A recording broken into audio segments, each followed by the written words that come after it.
Who's honored? Someone who gives honor? So, right. So you know the mission for Avos, someone who gives honor, right?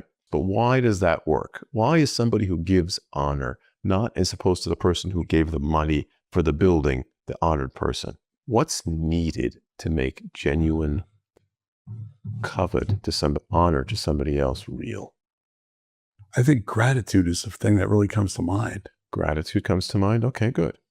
Gratitude comes to mind. What about, what commodity that you really need? In other words, if I am able to give to somebody from who I am without the veneer,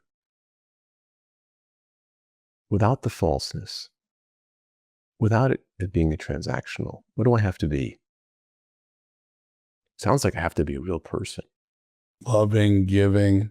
Well, can you put a word on it? What is a person who's acting out of that modality? What is he? Authentic. Authentic, right. And you know, in Judaism, we have a very interesting component. We recognize that everybody's got a soul. There's a spiritual component in everybody. When you talk to somebody as who you really are, you can say authentic, you can say genuine, you can couch it however you want. But one of the things that's important to understand in our quest for spirituality, it's important to have a definition. What does it mean to be spiritual? And I'm going to segue this into our definition. What does it mean to be a spiritual person? Does that mean I go up in a mountain and go, or I daven 3 times a day, or I give tzedakah? Is that a spiritual experience? Could be. So, but I want to give you a simpler, more down-to-earth definition. Spiritual means full of. I'm full of spiritual. My spirit is dominating my physical, my transactional component. My spirit, the neshama, the soul within me, dominates the physical part. And it's able to make an impact on others and say, hey, wait a minute, I have to be me when I deal with this person. Right? So truly, when somebody gives you a compliment, if the compliment is laced with criticism and malice and, you know, it's coming from a C-level person, yeah, great job, buddy, right? It's a compliment.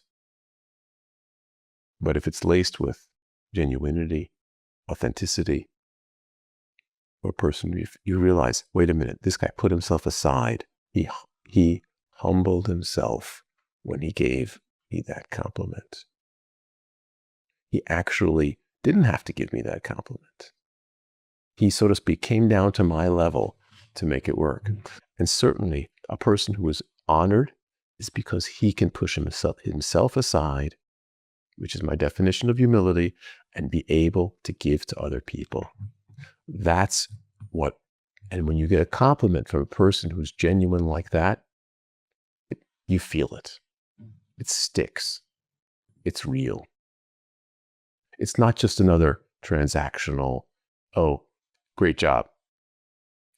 That's real. You said something earlier that I hadn't really seen so much, is how people feel from it.